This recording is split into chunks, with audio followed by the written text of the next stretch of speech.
All right. Hello, everybody.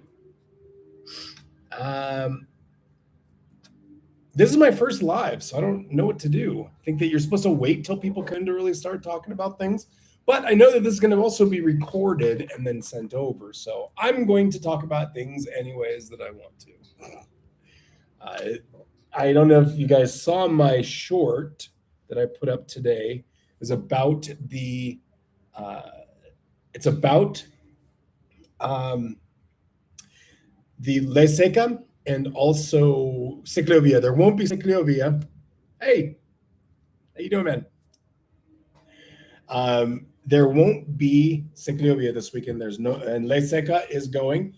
The government's not playing, guys. They are dead set, dead serious about this nonsense. They are, well, it's not nonsense. It is what it is. It's the law, and we respect it or we go home. Pretty simple. Now, what I told everybody in the live, this is something that I got directly from the police station today.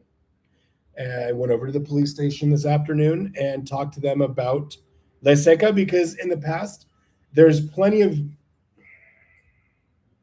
people, gringos, online that say crazy stuff. They'll say things like, well, it's just a 120 or 100 to $120 fine. Who cares? Who gives a shit? It's whatever. It's not a big deal. I'll just factor that into my partying. Well, guess what?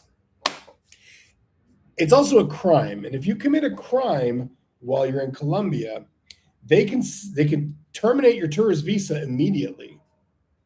So what does that mean? That means that since they're going to be taking this seriously, since it's a pretty impactful weekend, we'll say, they are going to be terminating tourist visas for people who break this rule. And what they're going to do with that is that means that they're going to send your ass home if you break the rules. Now, here's some things you can do to get around it that you don't have to worry about so you don't have to stress on it. The first thing is do first things first. It's only if you buy, sell, or consume alcohol. You can consume it, you just can't do it in public. My recommendation to everybody, buy your booze today or tomorrow before 6 p.m. because 6 p.m. it's automatic shutoff time. There's going to be no one selling booze. Okay, I'm realistic. There will be people selling booze. But at the same time, there aren't going to be many companies that are out there open to selling you some liquor. So they're not going to risk that fine for you. And they have bigger risks than you do. So you can't, and the other part of it is you can't consume it in public. Here you can, if you're out, you can have a beer, you're okay. Don't do that this weekend. Don't do that now. Be smart about it. So that's kind of the rundown of La Seca. But what that means for most of you that are coming here to visit this weekend is if you're coming here for partying, and let's be honest, many are, you are not going to have you're not going to have a good time. You're gonna be missing out. That this is crazy. Yeah. So let's be nice, be normal. But it also means I don't drink very much, so it's not nothing for me. I don't care that deeply. But what there is Ciclovia won't happen, which I do care about because I do love going to it. So that's kind of an so yeah, that is kind of what we are dealing with here. So I know a lot.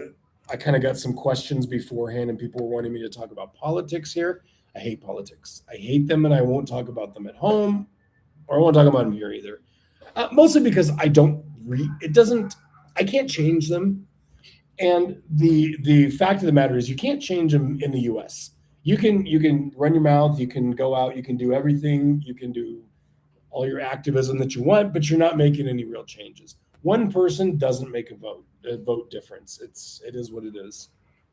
Yeah, there can be in the 249 year history of the United States, it has never come down to one vote. Same goes here. It's never come down to one vote.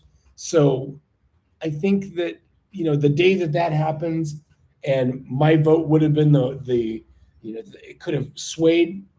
Then maybe I'll say I was wrong then. But until then, I just stay apolitical because all that it's doing is people are just acting like it just makes people act like dicks. Just people act so hateful and just nasty to each other. So that is one thing that I will say.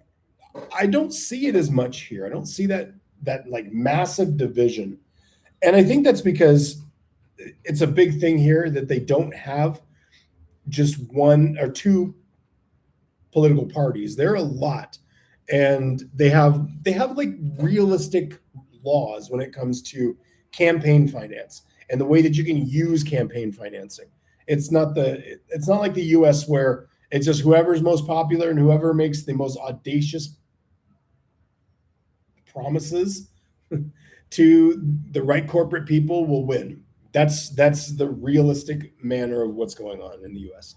It doesn't happen here. That's not a thing. So there, I have seen in the past month, I've seen ads for all of the candidates. So it's kind of a cool thing that you're not just seeing smear ads from one side to the other. It's like watching political tennis. It sucks. It's okay. So yeah, that is kind of the feel of everything here. If it gets loud at any point behind me, there is the uh, Ciudad del Rio, the Museum of Modern Art does a monthly. I guess they do it. It's monthly. Yeah, the last Friday of every month they do a movie night. So they have a big projector there with a movie screen and they show a movie. And I'm not sure what this week's is. It's usually an international movie, so it's usually they've been playing some bangers. Like at Christmas time, for the end of November, they ended up playing Home Alone. Very very cool. It was pretty awesome stuff. So pretty happy about that. But yeah, that's what's happening here recently. There's not a lot of craziness going on right now. I know there is and there isn't.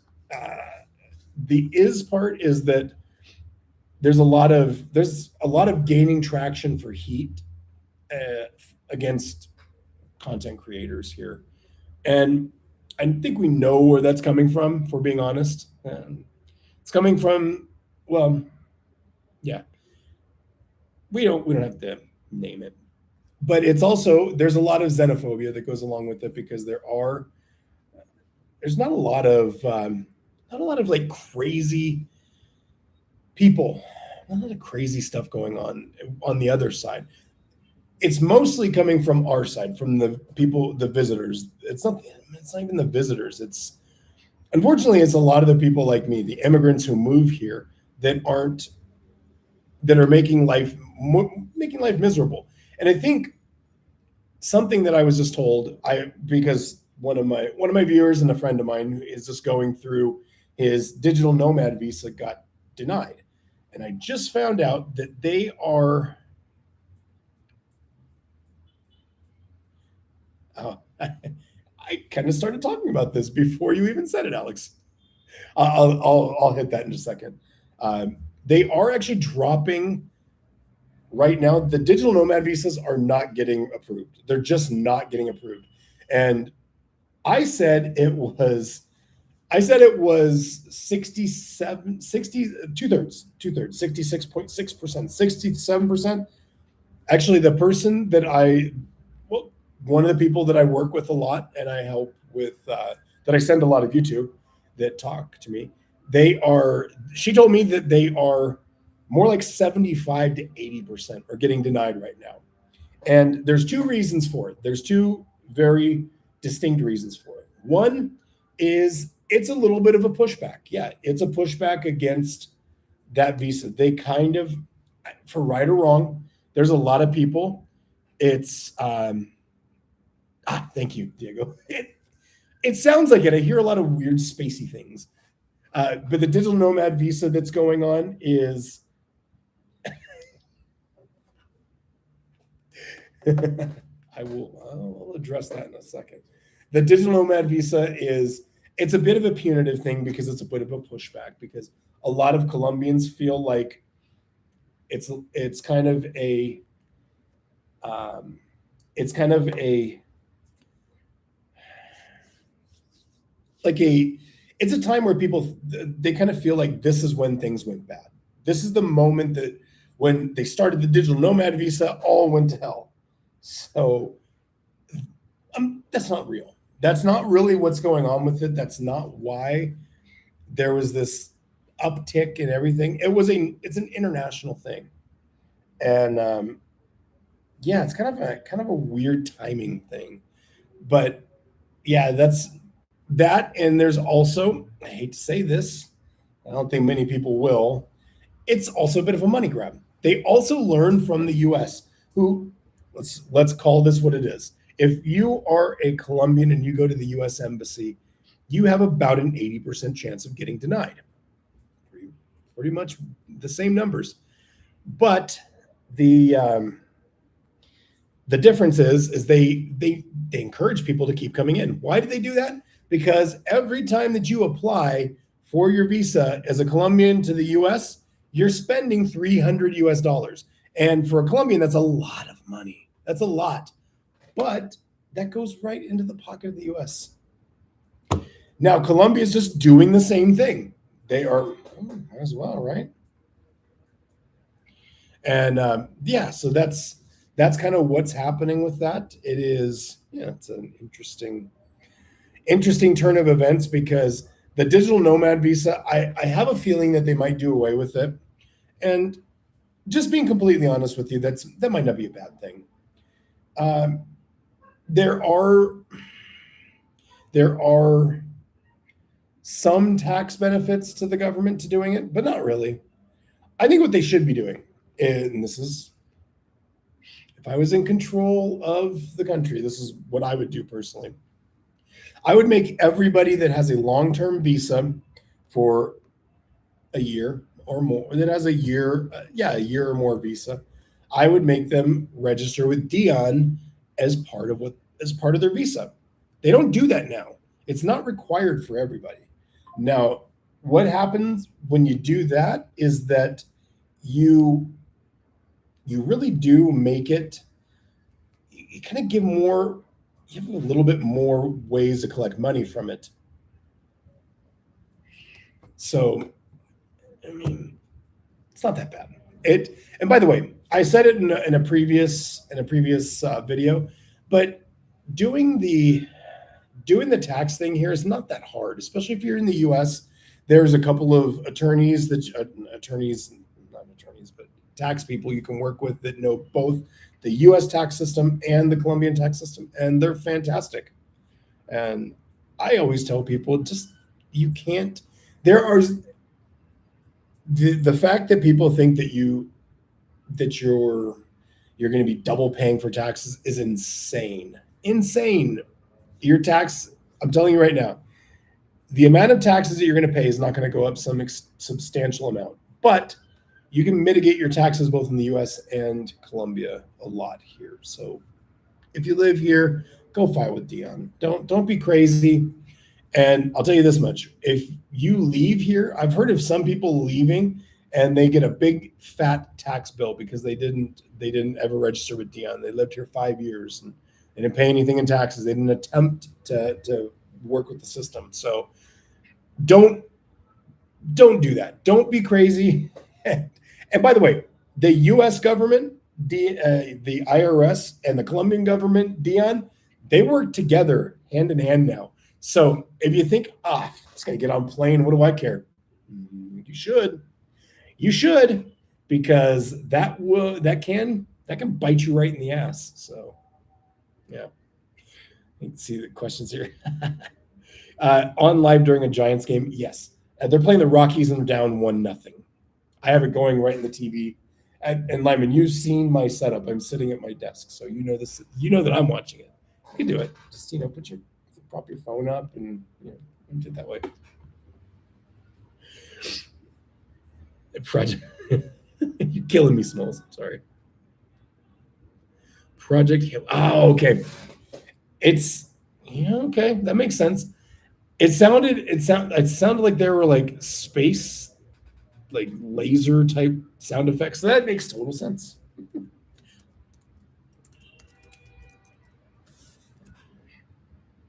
Okay. Okay. Interesting. Okay. So it's a new movie. Oh. Usually they're usually showing like older movies there. Oh, that's awesome. If you've never been to the Museum of Modern Art, it is fantastic here. I went and I've been there a few times, which is weird because I've lived in this section of the city and literally right next door to the museum for 5 6 years now. 6 years, Jesus, almost 6 years. No, not almost 6 years, full on 6 years, 6.5 years almost. Um, I've been there like three times, but I've watched the movie out there quite a few times. When the little one comes to town, we go out there and we watch the movie, and she has a good time and asks for popcorn and cotton candy and sugar and everything. Only she's going back to her mom. Do I give her all of that stuff? I'm not that big of an asshole. Maybe I am. Whatever. Um, so yeah, this is something that this weekend is very important for them.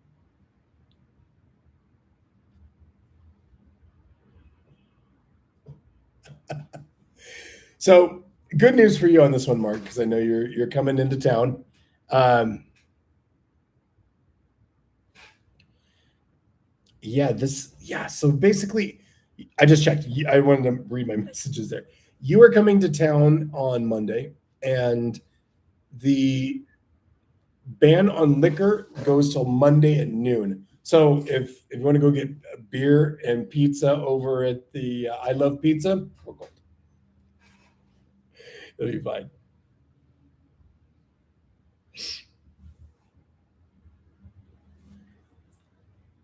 Oh, awesome!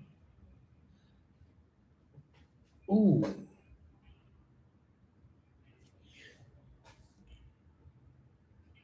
oh, that's awesome, Elliot. Very very cool. Right on. Was that in Ciclovia or was that a different time? I'm trying to remember. I'm old, so my memory is not what it used to be. I have a memory of a Ciclovia in thing for Ciclovia, but I don't know if that was the same one. I'm not sure. And Lyman, yes, liquor before beer, you are in the clear.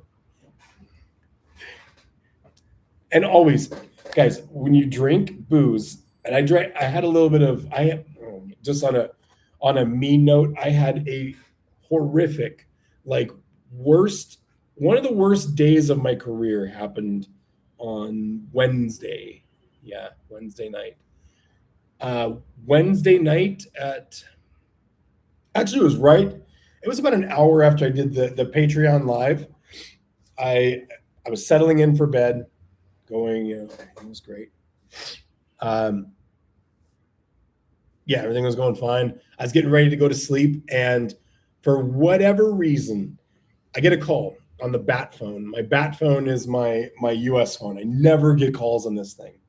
I get yeah, I'll get maybe a I don't know. I'll get maybe a text. I'll get texts and stuff like that, but I never get a call on this phone. So when that phone rings, I know, oh God, I have all these scenarios running through my head before, like just to prepare myself. It wasn't that. I was not ready for that. Um, yeah. So basically, yeah, let's see. Trying to think of how they, so they just basically told me flat out. They just said, hey, the site's down. The company I work for. I'm the IT guy, and I'm in charge of keeping the site up and running. So I said, okay, this isn't the first time. It's usually just the site's on WordPress. If you guys know what WordPress is, it's usually just a conflict with we. I'm building a new site as well. This is super nerdy, and I'm sorry if this isn't exciting and talking about Medellin stuff.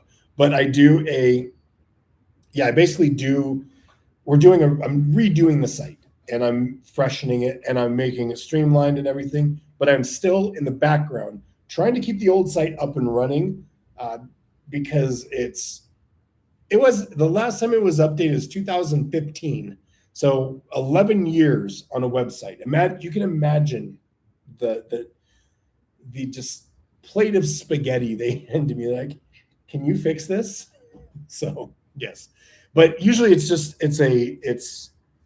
usually just a plugin versus WordPress issue. And I went and there were no issues. Like, oh my god, okay, it's gonna be a little harder. So I started going down like a mental checklist of excuse me, sorry, of different things, and it it was none of those things. So I spent about an hour and a half like chasing my tail. And meanwhile, mind you, this is like 10:30 at night. I'm getting this. So I'm like, I put my headphones on. I get into like nerd mode, and probably I'm not autistic, but getting into autism mode, like, and it was none of those things. I could not figure out for the life of me what was going on, and I just kind of punted, and I went to Gemini to ask, hey, what could this be? And I went through all the 30 different things that Gemini thought it could be. None of the above. Nothing fixed it. Long story short, I went back and it, yeah, I went back and God, where was it? It was the the company that hosts the website, the company that they buy their internet from, did a update, and when they did that, it completely shot everything in the foot. All of the whole website was basically just a mess. So I had to go backwards, and it took me about 9 hours to get to that point where that was the issue. Then it took me about another 4 hours to figure out how can I make that work. So meanwhile, I had to basically I was working through the night into about 9:30 the next morning. And normally I would just say, well, it's not, it's not making money. It's not gonna block any kind of revenue from coming in. Let's just deal with it in the morning. There was no deal with it in the morning because the website that I work on, it's something that works with the state of California, and the auditors for the state of California wanted to see they had benchmark things that they were checking on for funding, and that was one of those moments. So I had to have the website working in the morning. So yeah, and when I wasn't tired at the end of it, I was just like, oh my god, I was just fried. So I went on Rappi. I ordered myself a small bottle of aguardiente. I ordered the aguardiente gold, the real stuff. It's good. It's good. I don't like the taste of aguardiente, but that did the job. And I slept like a baby after that. It took forever though. That was terrible. Let me look here. I'm moving to Medellin from the U.S. next Wednesday. Oh yeah. Um, I'm trying to look at how I would sound out your name, but BP, hit me up on my email. It's Medellin Unfiltered at gmail.com. Yeah, hit me up and whatever you need. I'd be happy to link up with you, man. I'll definitely do my best to help you out as much as possible. Oh, Elliot, yes, you're right by the bathrooms. You were right by the bathrooms that were painted there. Okay, okay, perfect. I do remember you. I do. We had like a 30-second or more conversation. Yeah. I remember that. I was walking my dog, who is I see has been walking back and forth. She can't want food because she has sausage sitting in there. So very nice, man. Yes. Have you been back since? I mean, to this area, not to any. That's literally right over there. Probably right over there. Yeah.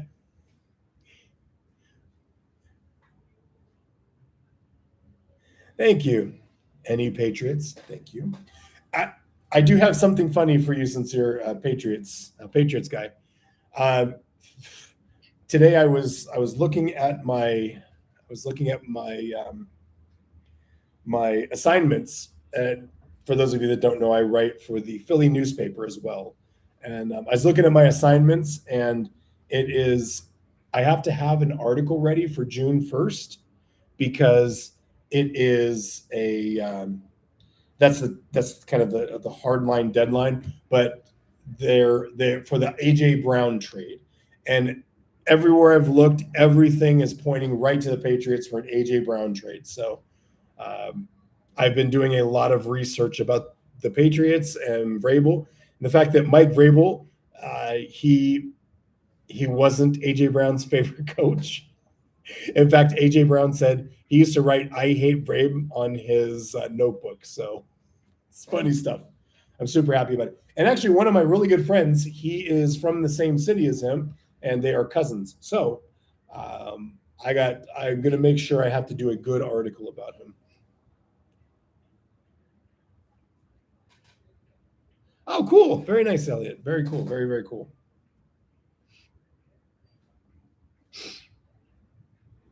Thanks, Ben. We'll talk soon, okay? Just hit me up with an email and we'll talk for sure. Um, I'm we can go over to, I hope by the time you're here, Philly Steaks will have the pastrami sandwiches again because they are incredible. They're so good that I unprompted and unpaid did a YouTube short for those. They're so good. Everybody has to have them. Oh, yes, and hey, first of all, before I answer the question there, thank you, Brian. How's Bucaramanga right now with the political stuff? Is it pretty calm there? I mean, it's not. You know what's really weird is I haven't there hasn't been a lot of craziness in the streets for political stuff. I think that it's the only one that's kind of out there is out in the streets here is is Paloma because she's from here, so she's out in the streets a lot. I saw her at Seca. She's really nice. She's a really nice person, and she smells good. She's very well presented. She's fantastic. I would possibly vote for her. Also because she's big on cutting ties with bad people, so that's a good thing. It's a good thing. I figured it was probably quiet there. I figured it was something different. Oh, very cool. Yeah, yeah. We'll go to Philly Steaks for sure. Done. Uh, Back to the questions, Lyman. Yeah, have I gone back to the sauna? Yes, I have. I have an admission to make with that. My admission is that I bought the monthly pass. So not only did they get a free commercial from me, no, I'm kidding. I would have done it anyways. I love the staff there, and yeah, everybody is fantastic.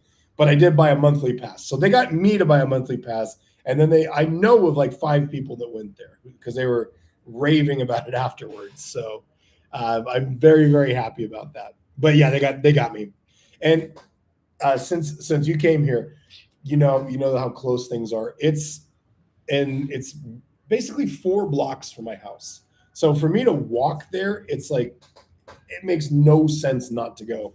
And now my body's like, hey, you gonna do that cold plunge? Do that anytime soon? Can I get some of that cold plunge? So I'm very very stoked about it. And by the way, when you come and visit here again, I will we will definitely be going there. No questions. No, you can't say no. Best of luck for Colombia and the yeah, yeah.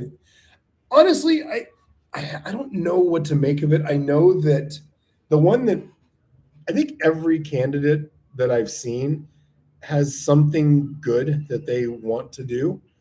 Um, Except for one, and I'm not going to say which one it is because it looks like he's the front runner, but yeah, they all have ideas, and what's funny is they don't. I think because of like I don't know, it's maybe the money that's involved, but they don't feel like they're giving unreasonable promises. Like, well, we're going to drain the swamp, or we're going to do this, we're going to do that. Everybody's going to get a $5,000 check. Get out of here with that nonsense. They don't do that here. It's more like, we are going to take on FARC. We are going to take on this. We are going to cut ties with this.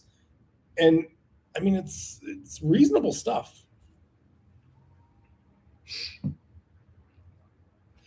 I don't know. You know what? I don't think so. I don't. I don't. It's hard to say. I don't think there's as much of a two-horse race as there was last time. I think everybody is pretty average. I think there's a lot more where it's more spread out. Like the amount of the people that are interested are the people that are realistic presidential candidates is higher. I don't think it's going to happen. I think this is going to be one of those ones that goes multiple. It goes a couple ways, a couple rounds. I don't think this is going to be a quick thing. Like I, I don't know. I think the people from here, eh, they didn't get out and vote enough with Pico, and I think that he's pretty polarizing as well. But I have a feeling that when he runs in 4 years, when he runs again in 4 years, he'll have a much easier time becoming president than he did this time.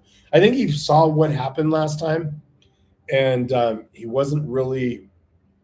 didn't really get a chance to show off the things that he did in the city. And there were a lot of things that he did the first time that I think he should do back now. One of the things, because the robberies off motos were such a big deal in the city, he banned two men on a motorcycle. Two guys, one bike. I don't know, but he did. He banned that, and the amount of crime that happened in the city dropped big time. And right now, that's a big thing again. It's becoming a bigger thing. I've One of the guys, also a Sun Devil. Sorry, man. Sorry it happened. But his partner, they do photography, and a guy was basically casing him. I'm pretty sure. I feel like it from reading the description. That's what happened. But I think they were following him, and when he got in the taxi, they pulled up on a bike. The typical thing. Give me your camera gear.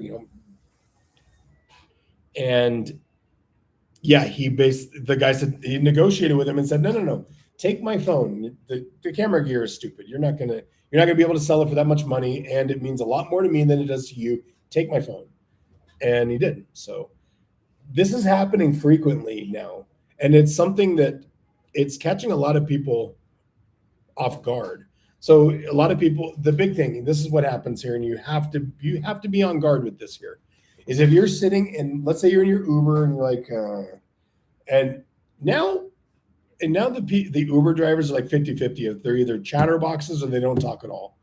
Maybe it's because I'm a gringo and they don't think I speak Spanish. But then when I do, and I'm like, I speak Spanish to them, they're like, oh, I can talk to this one. So, but there's sometimes I just don't want to do it. I'm sorry. Sometimes I want to be. Sometimes I want to be antisocial. Sometimes it happens. But if I'm sitting there on my phone like this and just zoning out and the windows down because it's a hot day, there's a guy that could pull up. Guys pull up on motos, and you're not going to be like death gripping your phone. It's just going to be like, yeah, they'll just go by and your phone is gone, and they're in a motorcycle, so you could, hey, go catch that guy. With what? With what?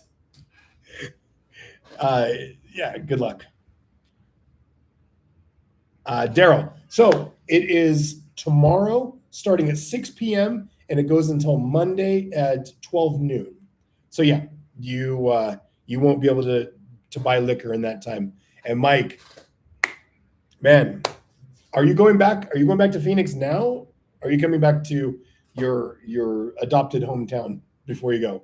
It sounded like you're not coming back right this time. This trip is going back home now. I hope you're coming back here at least once.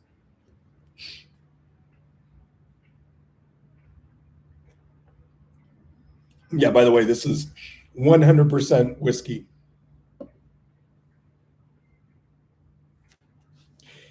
I don't drink that often, but when I do, it's because of a shitty day. I don't I don't always drink beer, but when I do, I always make it Dos Equis. Oh man. I was gonna have you mule something back to somebody in Texas as well, but I'll see you when you come back. Or maybe this election goes bad and I will be back home and they'll make me leave. I'll have a Colombian boot print on my ass as I'm leaving the country. Probably not. Probably not. I will say, and this is something that I think I share a dislike for this guy. Oh, wait, hold on here. Do you think Colombia should pursue Do I think Colombia should pursue sustainable energy options or expand oil exploration? So there's two parts of this. I think they 1,000,000% should pursue sustainable energy here. Like there are so many rivers and there's so many options for it. Colombia is one of the most diverse countries on the planet. There's like every single major city in this country has a different a different biome. So I think it's something super important that they do expand kind of their look for sustainable energy options. I think, and this is one of those things that this is one of those weird things that I think that they need to educate people that live here on energy consumption. And it's not really a big thing, but for example, I think I wish I could, you know what, it's not close. I wish I could show you my EPM bill. The EPM is like the energy and power. They do kind of everything for Medellin. I actually don't get my electricity from them. I have to make 2 payments every month, which is stupid, but whatever. The big thing that they do is they don't tell people how much energy you really used. It gives you a base. It says, you use this, and this is your baseline, but they don't really give options. They don't really tell you, hey, you could help with this by doing this. Like a personal example with that is probably 6 months, not even that, probably 4 months, 3 months ago, my refrigerator died. And I had an older refrigerator that I got when I first moved here. And I don't know what happened, but I actually know that's not even the first. That was the second refrigerator. The first one was a Samsung and the motor died, and it was going to be like 2.2 million to fix the damn thing. So I said, I'm just going to get a new one. And at that point, I just got a new one. And this one, it sucked. It sucked. So what I did is it was so bad and inefficient that the damn thing just completely sucked all of the Freon out of the bottle. And those are supposed to last like 15 years. And then 2.5, 3 years that did that. So the problem is that because the reason that it did that is it would never get to the right temperature. So it was just constantly running. And I got it's much smaller, but it's a smaller, more efficient refrigerator. And my electric bill went from like $190,000 a month to $160,000 a month. So literally a $10 drop per month in electricity. And I have like a, what is this? This is a plasma TV here. I think that this year is the year I'm going to retire this. I'm going to give it to the girls where they live.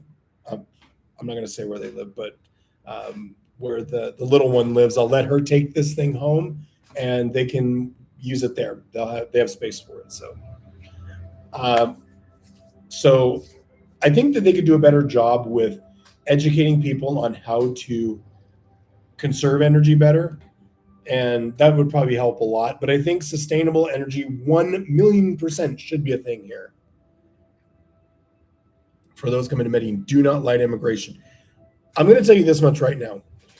That is the truest statement ever. And I know that the when you talk about immigration, and especially at Jose Cordova up there, up in Rio Negro, people they're like, oh, well, they're just banning people for bringing condoms and dildos. I can bring those are legal. Don't be stupid. Don't be thick and don't be daft on that. That's just dumb. They've made the message clear. They don't want people coming here for narco tourism, and they don't want people coming. The narco tourism isn't even that isn't even that big of a thing anymore. But back when I first started coming here, it was all about preventing narco tourism, especially because when I first came here, that was the first time I came here was the second week of Narcos on Netflix. So I think they kind of understood that what was about to happen. But when I came here, it was all about drugs, and we don't want you coming here for drug tourism. But now it's about sex tourism, and they're making the message incredibly clear that they don't want sex tourism here, and they don't want to hear about your bullshit about it either. It's just stop. They don't want it. Well, they do it. Who cares? It's our country. They can do what they want, and I know I'm not going to get in the debate on it with people, especially if you're not really debating with me. But this is stuff that I've heard from people that, well, they do it, and who cares? Who cares? Well, I'm going to tell you this. It's the issue is that we have the influencers, and yeah, it does. I guess it does make me a bad influencer, even to call this stuff out. But uh, it's a lot of these influencers that are coming here and trying to monetize the sex tourism stuff. Oh, let me walk around and take videos of these girls. Look at all these girls, and they're all all the girls are like fawning because it's a gringo there, and they're like, oh, and it's not oh because it's gringo. They're oh because it's a wallet. Oh my God, he's got money. He'll pay me money. I know what he's here for. And there are other guys that were here. There are some that are still here doing these parties, but they've shut up a lot. I'll tell you that much. They have been very quiet. Then there's people like that douchebag Casey Redbeard, who, thank God, finally got his comeuppance. Uh, for those of you that don't know, he is he really needs to be shamed a lot more. And actually, by the way, I always look at the likes versus dislikes on all my stuff, and it was like 60% dislikes. No, it wasn't. That's wrong. It's the number here.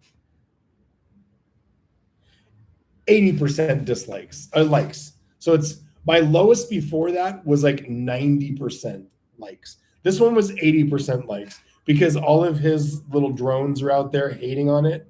So sorry. Actually, here's the thing with him, and I'll be completely clear with it. There's a lot of conjecture around that guy. There's a lot of like false stuff that's happening with that guy. But I will tell you this much: that he is a bad person. He's not a great person. He's a grifter. He's a liar. He's a snake oil salesman. He's over here taking videos of himself kissing prostitutes, and that's what they are. I'm sorry. Every one of those girls looks disgusted to kiss him. And I've met the guy. He's weird. If if he looked at my daughter, I'd kick him in the knee. That's the kind of weird he is. So it's not really a surprise that he was doing that. By the way, his partner, one of the nicest guys I've ever met. Such a great guy. Absolutely incredible human being. But he was just a douche. So, and then when he left the first time after the parties stuff, he went on a rampage about saying how stupid Colombians are, how the women stink. He said all these crazy things about it. So he's not a good person. And then when all of that happened this time, one of my friends who owns a restaurant said, "Hey, he's next door." And I literally at that moment I called an Uber. I'm like, I'm gonna go over and I'm gonna confront this guy. I'm gonna talk to him. We're gonna have a little chat. And then he left. Boo. Does make me a bad influencer. Actually, when people even jokingly call me an influencer, I stop. I put the brakes on that in the quickest possible way. Don't call me an influencer, please. Colombia definitely needs to start using electric. Oh my god. Oh boy, let's talk about that. Okay, so where I live, and another friend has a car the car's smarter than any of us. And when he comes to my neighborhood, he says that it has like a warning. It's a Volvo. It has a warning for the air outside, the air quality outside. He said every time he comes to Ciudad del Rio, that it goes nuts, and there's a reason for that. Where I live, was it right there on this side? It is really close to Avenida Las Vegas, and Avenida Las Vegas is notorious for traffic. Every day, this getting in and out of here in a car is a nightmare. Oh my god, it's terrible. So that's one of the reasons I'm super happy about the scooter thing, and the rental scooters are fantastic. So always get those if you can. Um, the scooter I got needs a battery. Unfortunately, the battery died, so I have to go and buy a new one. It's okay though, no problem. Um, so yeah, and every time that I think that's a lot because of the buses. Those buses, there's diesel buses that go by. They basically have no exhaust. It's just spewing pollution in the air. If they went to electric buses here, and actually, in fairness, some of the metro buses are electric. The green outside buses that you use your Civica for, they are electric now, and there's even some that have like the double thing, in the middle that has like the little accordion thing in the middle. They've actually started using those, and if you've been on the Metro Plus, there's actually six of those are electric buses. So they are moving in that direction. The problem is those buses, the ones that are usually on the streets here, the ones that make the most noise and try and run you over and have just exhaust spewing from every fucking orifice of the thing.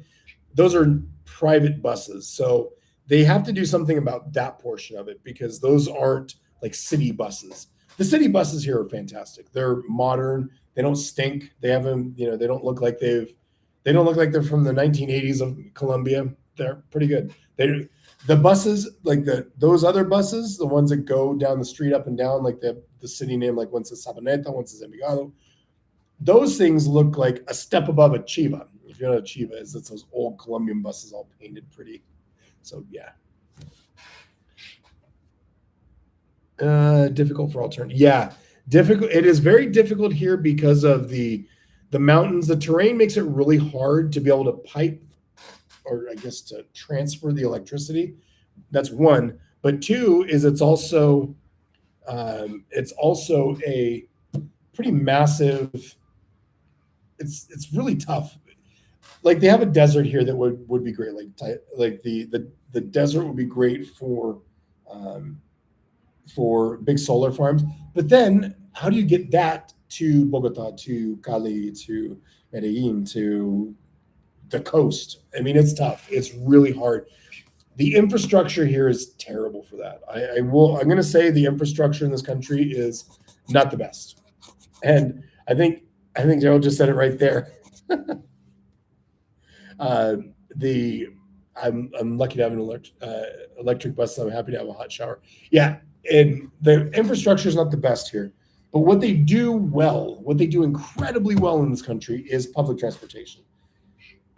This is the best city of any that I've ever lived in with transportation. I lived in Brooklyn for a little bit. This is the best city that I've ever been as far as transportation goes. So yeah, that's one thing they do well, but it is kind of a tough thing. They definitely have to do something about the pollution portion of it, but also the noise thing.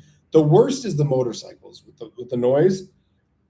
Because I live so damn close to Avenida Las Vegas, I'll be asleep like 4 o'clock in the morning, and some motorcycle will be just ripping down the street it's just like open, no exhaust whatsoever, fucking wide open throttles, and it sounded like an air raid alarm going off, and it literally, I hear that damn thing every 2 weeks.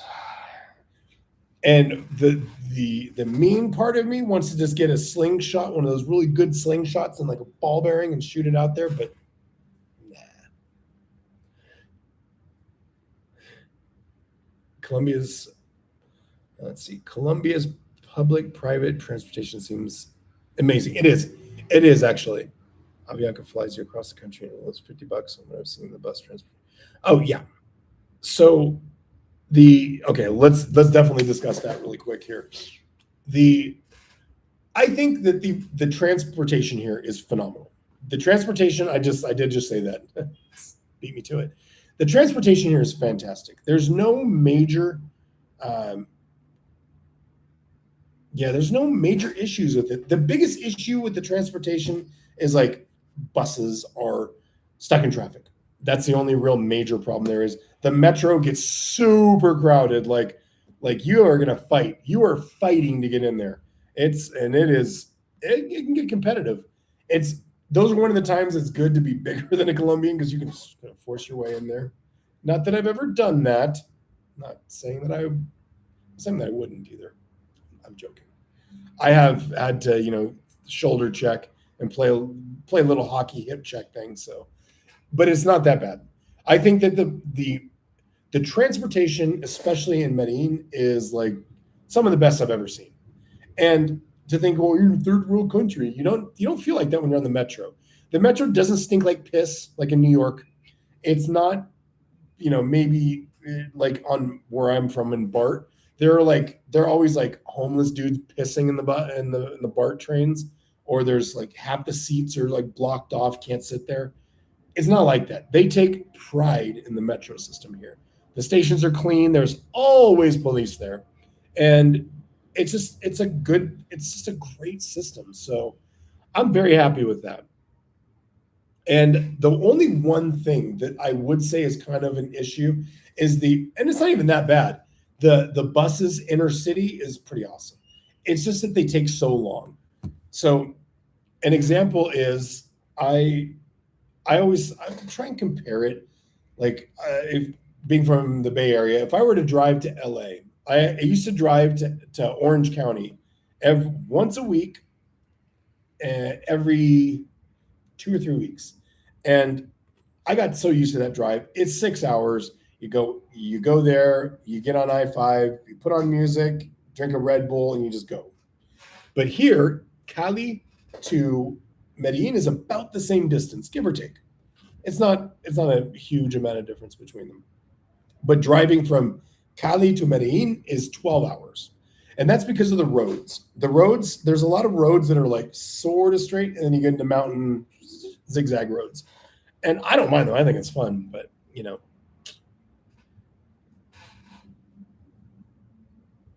yeah, we one time. Oh yeah. Motos contribute 23% of the pollution in Medellin.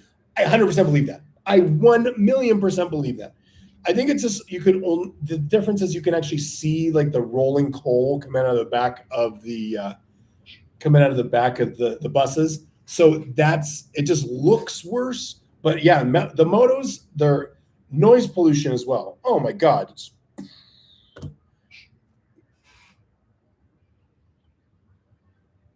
Oh man, yeah.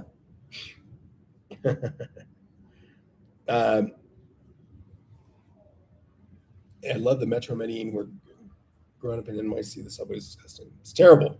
And the metro here is like clean. Oh, there she is. The queen of the house is right there. Come here.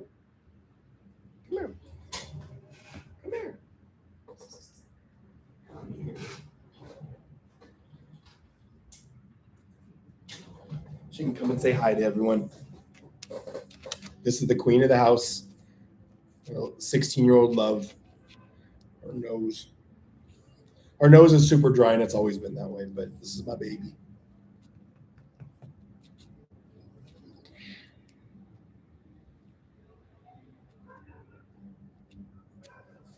Oh man. Here we go. Okay. She's had enough of you guys. She likes you, but she wants her freedom.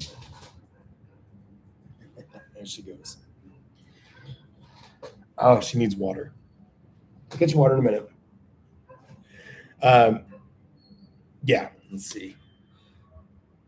You know what is really funny here is like, for example, New York. If you go to New York, if you go to New York, you have to go to Times Square. And if you veer one block off of the Times Square normal, oh my God, it's like Beirut in some places. And I hear it's worse now than when I went. But here, if you there's not as much of that because maybe it's because there's not like one area that you have to go to. Maybe other than like Jeddah, but then there's other dangers here. But the appearance wise, it's way different. It's completely different. The noise can be an issue. There are 4 party bars at one intersection. Oh my God. Bro. Yeah. And I think I've become accustomed to noise. And I sleep with the windows open because I have a nice cross breeze if I do. And there's always like parties going on here. And as you can see right behind me, this side, sorry. As you can see right behind me, I live with my neighbors right there.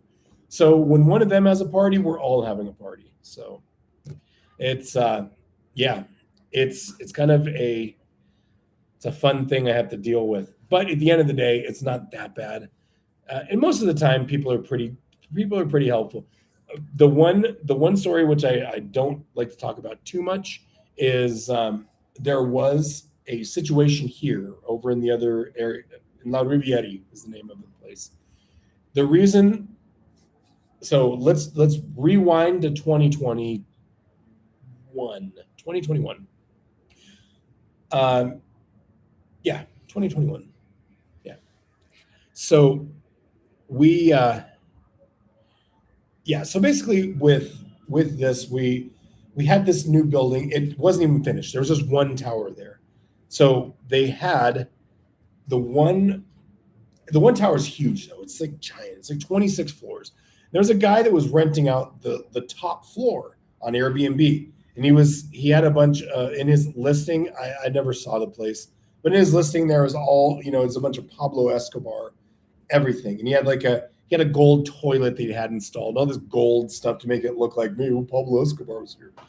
First things first, Pablo Escobar was never there, so it's you know, and then he had what he called Pablo parties. And I think you can kind of figure this out where I'm going with this. So basically what he was doing is he was supplying people with something that Pablo Escobar was famous for and Colombia has a lot of infamy for. And he was also offering female companionship to these guys. But he was doing it all coded so Airbnb wouldn't cause any issues. And by the way, his like 4 bedroom place was also $2,000 a night. So come on, that should tell you right there something's amiss. And this whole area was okay with Airbnbs. I'm going to tell you something. That was the noisiest time of my life because every 3 or 4 days there was some new group of tourists, and most of the tourists were Latino tourists, by the way. I know that for a fact. But they would come here because this isn't a big party area.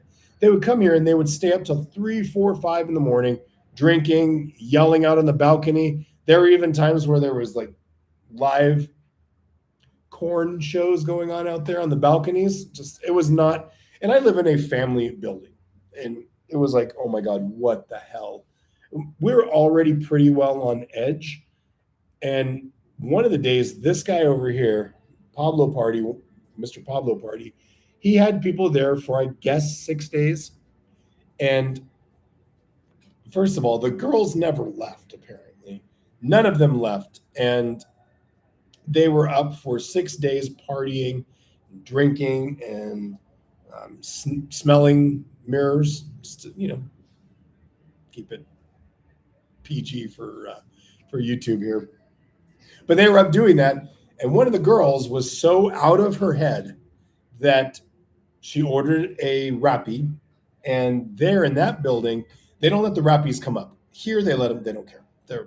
I walk over to my door and the Rappies right there. It's great. But there they make them come down to the lobby to get it. Now, on a Tuesday at about 3 o'clock in the afternoon, 3:30, between 3 and 3:30, this girl came down butt naked with remnants of a party that happened obvious on her body, apparently. Uh, yeah. Now, what happens at 3 o'clock between 3 and 3:30 on a Tuesday in a family building? You have kids coming home. And just as this girl was downstairs, a bus with like 7 children came in. And the outrage that happened, it's like famous in this area. The outrage that happened from it was immediate. And it was brutal. So we had everybody, all of the homeowners in this area, we all got together on the steps out here at the museum, and we all voted to whether or not we were going to ban short-term rentals. 98% said yes. The 2%, who were they? They were owners that they were the people from the owners of the Airbnbs. Only 2%, like 2 or 3%. It was crazy. So from that point forward, this is why you can't rent short-term rentals here. Airbnb, like for a 2-day thing, never going to happen here. And yeah, so that's kind of what that was. And we had that going on here for a very long time. Super crazy stuff. Hey, Laura, you're coming at the end. What happened? I guess you can watch the rest of it.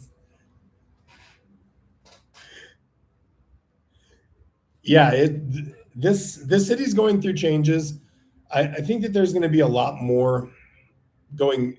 They're just trying to rewind a lot of the things, but I think they are trying to put the genie back in the bottle, and I don't know if they're going to be able to do that easily. So we'll see what happens. I'm optimistic with the way that they're doing some of these things because they're doing some things that were necessary. So yeah. Yeah.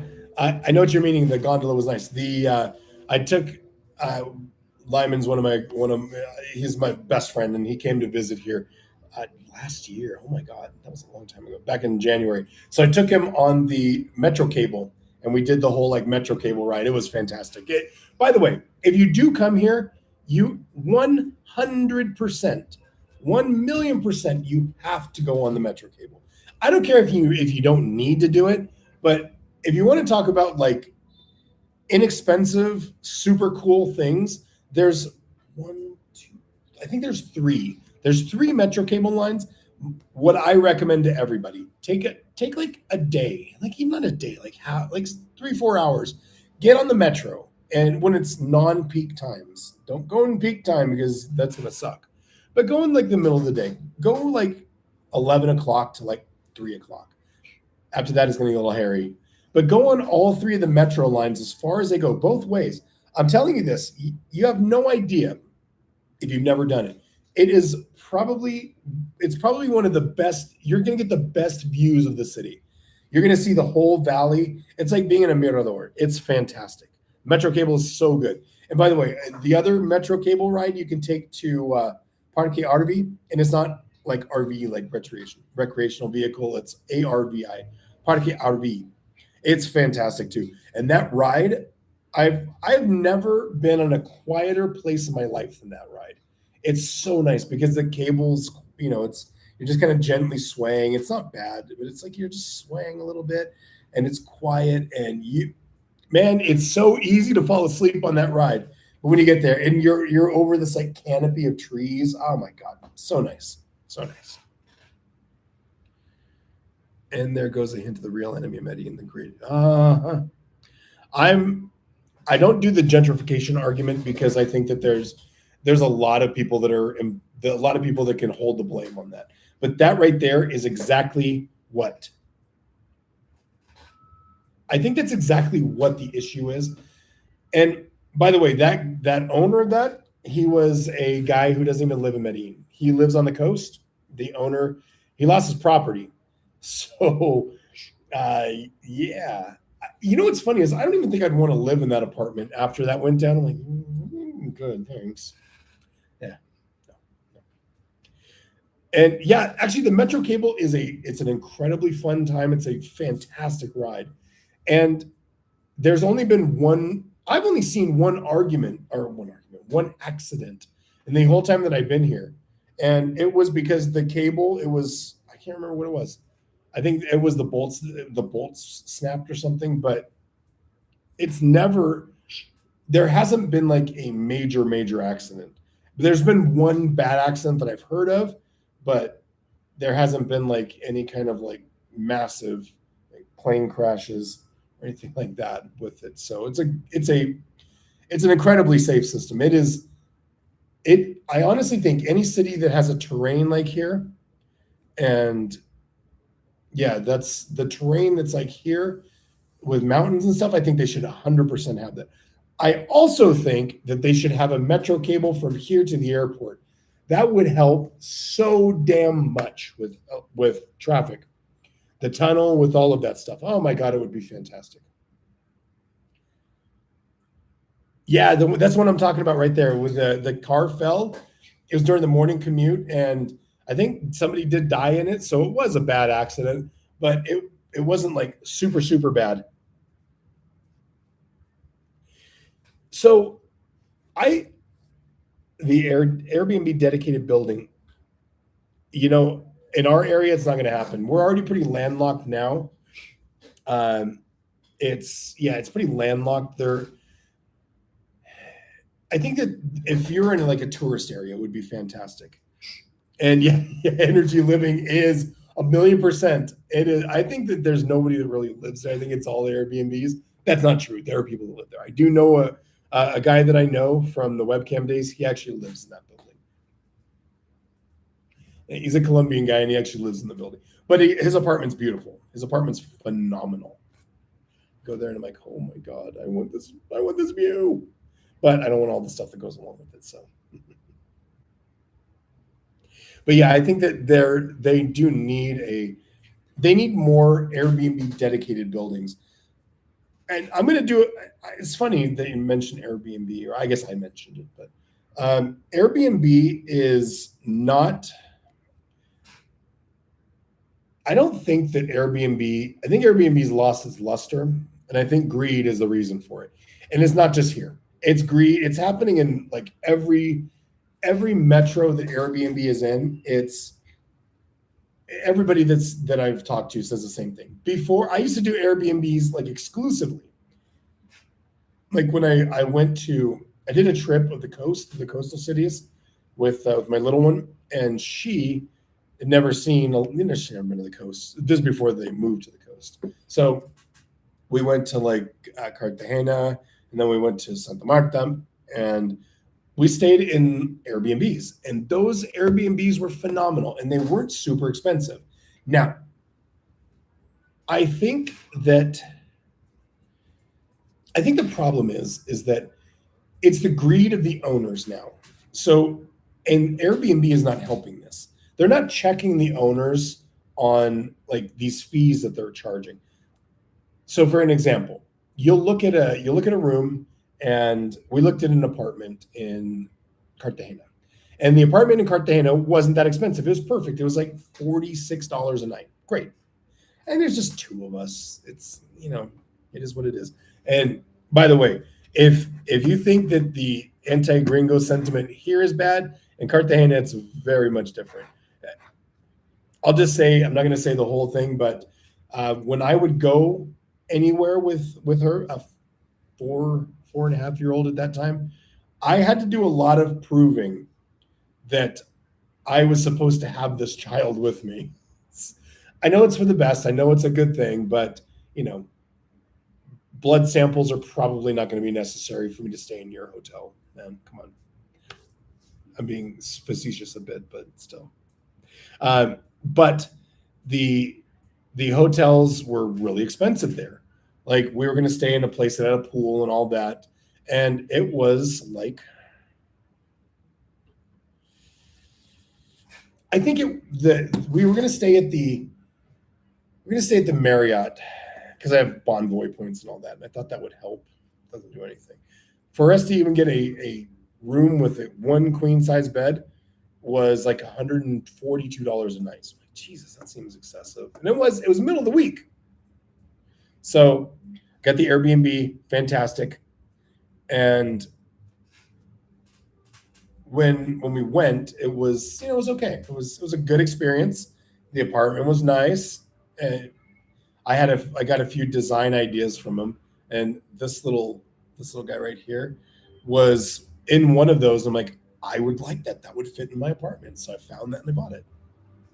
But the problem is that that was the price, 48 bucks or something. But then on top of that, because we were staying 3 days, they also charged us a $300 cleaning fee. And like, dude, $300 clean. I might as well have just stayed in the hotel. And then it's just, there's greediness that just permeates into everything. And that is, I think, why Airbnb will fail.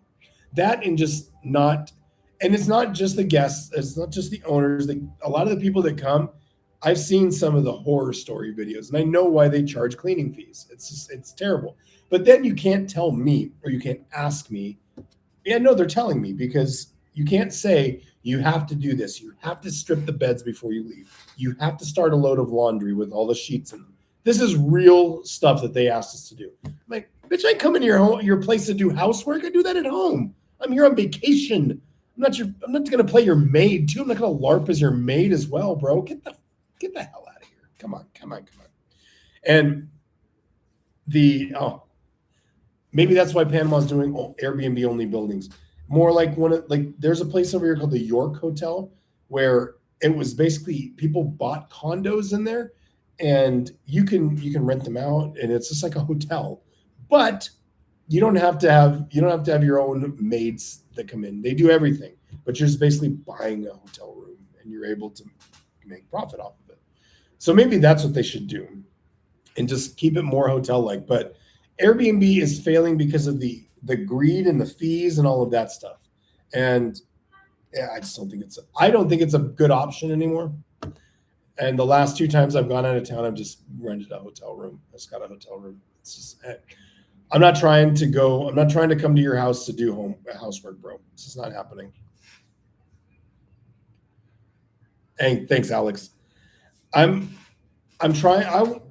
Somebody told me, and just the story of why I got started on YouTube. I said it on Andrew's live that I did with him, and he's the reason that I did it. He had me on because I did a bunch of articles about dating in Medellin, and he had me on, and it was great. I had a fantastic conversation with him. Even this one was great. The one like last month, it was fantastic. And one thing he told me was, he said, this YouTube it's a great avenue to get people to see you. So he told me, you should make a YouTube channel. I'm like, come on, man. It's not me. That's not what I do.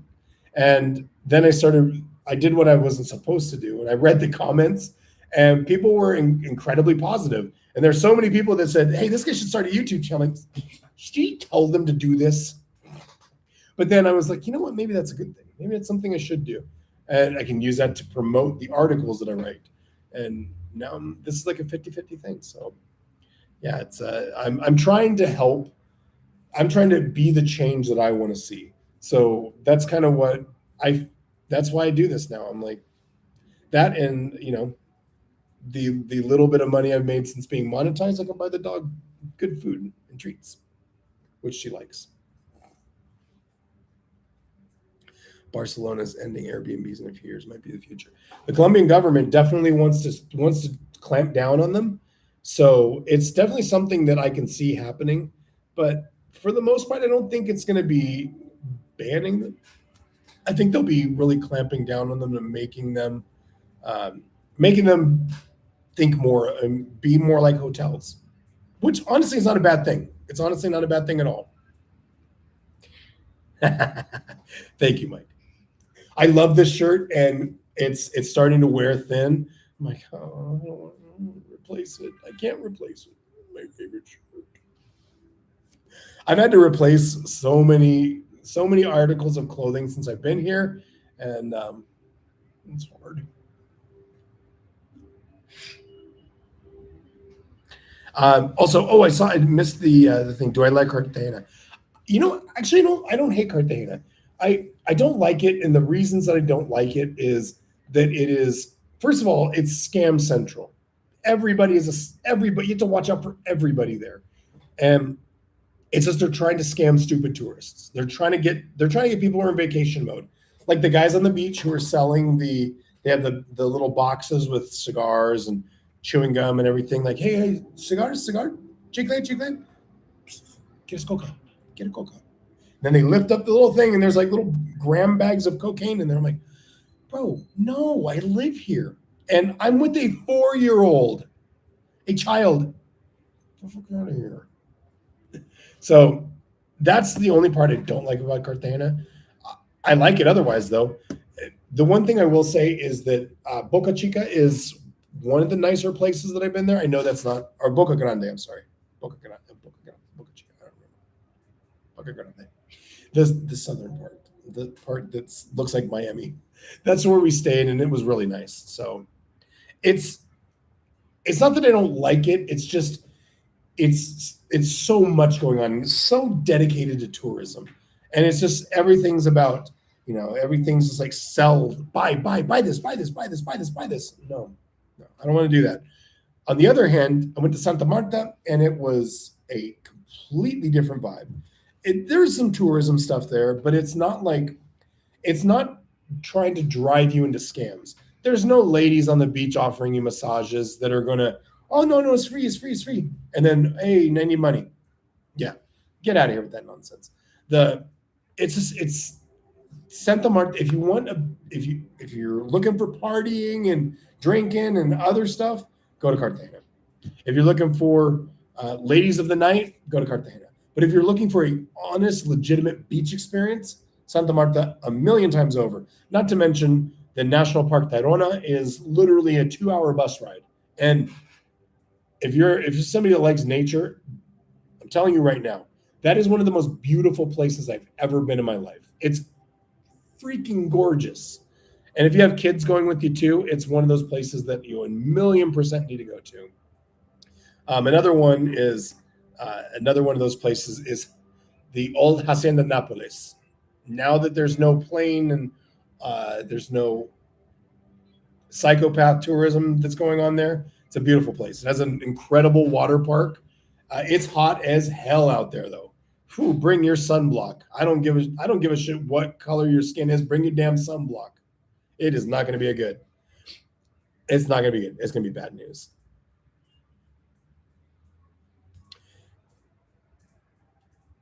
Brian, definitely start a channel. I'll tell you what. How about if I'll tell you this, if you start a channel, come on and we'll do a comparison of both cities. I've been to Bucaramanga a million times, not a million, but I've been there a bunch of times. It was a debate in my head before moving here, or it was either moved to Medellin or moved to Bucaramanga. And this one because of work stuff. But I love Bucaramanga. And if you do that, I would be more than happy to do we can use like StreamYard or something and just talk about the two cities, and I would be happy to help out with that. That would be awesome. 1,000,000% agree with that. Yeah, Cartagena, not for me. It's you know what it is too. The other part of it is that maybe 10 years ago I liked Cartagena back then, and maybe that was it. But then now when I travel to those places, I have a little set of eyes with me who I don't want seeing all that stuff. Me, I don't give a shit. It doesn't bother me at all. But then, I'm good. Notorious vendors. Oh man. They are hard sales. No joke. Barranquilla. Oh, let's talk about Barranquilla for a second. I've only been there twice, both times for watching baseball. Um, it is one of the it's an industrial city. I get that, and it is really it's not it's not very touristy. Like if you're coming there for and you don't know what you want to do there, it's not going to be the best place. Um, but Barranquilla is phenomenal. It's such a great city.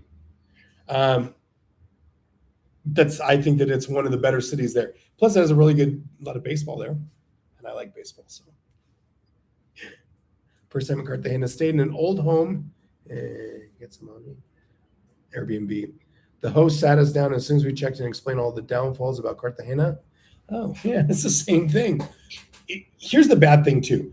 The most beautiful part of the city, and I think the most beautiful part of the city, and it reminds me of like Old Town San Juan, is Old Town Cartagena. But the problem is that's where all the bad that's where all the night stuff happens, the night activities inside the walls of the old walled city, man. It's so beautiful. It's so gorgeous. I love going there. It's got the cobblestone streets and it's got the beautiful buildings, the painted buildings. But then if you're there in the daytime, that's what it's like. If you go at nighttime, Jesus Christ, it's like Beirut, and there's just like it's not good. It's not for me. Cartagena is too hot for me. It's oh, yeah, it's borderline for me. I guess I'm kind of used to it. It doesn't bother me too much, but nah, man, I can't do it that much.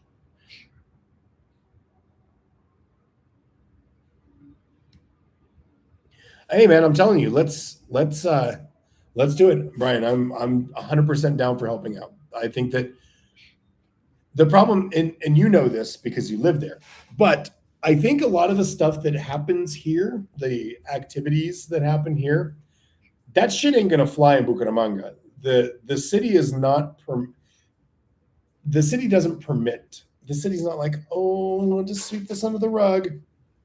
That shit don't happen there.